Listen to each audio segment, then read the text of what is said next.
ہر دکھ آنے والے سکھ اور ہر نقصان ہونے والے فائدے کا اشارہ ہوتا ہے۔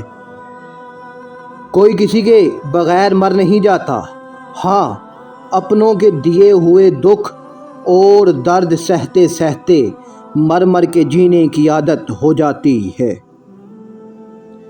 قید کی طرح ہوتے ہیں کچھ رشتے بھی، نہ چاہتے ہوئے بھی تقاضے پورے کرنے پڑتے ہیں۔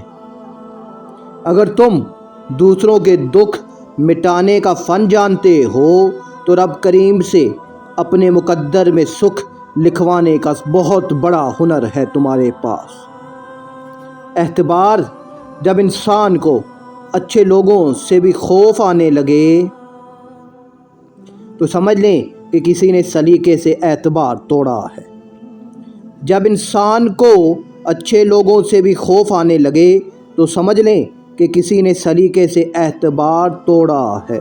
ظلم اور زیادتی، کبھی بھی کسی کے ساتھ ظلم اور زیادتی نہ کرو کہ مظلوم کے آنسو عرش ہلا دیتے ہیں۔ انسان ہمیشہ جب بھی کسی کے دل سے نکلتا ہے تو دل توڑ کر ہی نکلتا ہے۔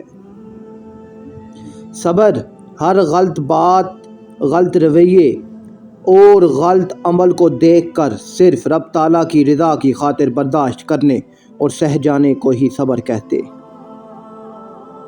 یادیں اچھی ہوں یا بری رلا ضرور دیتی، دل صاف نہ ہو تو ماتھے پہ محراب نہیں دبا ہوتا ہے۔ اگر آپ کسی بے بس لاچار مجبور انسان کو کوئی امداد نہیں کر سکتے تو اسے خوبصورت الفاظوں سے ہمت اور حوصلہ دے کر ضرور اٹھا سکتے ہیں۔ ہار جانے کا خوف انسان کو کبھی جینے نہیں دیتا۔ بندہ ہارتا تب ہے جب اس کے اپنے ہی منافق نکلیں۔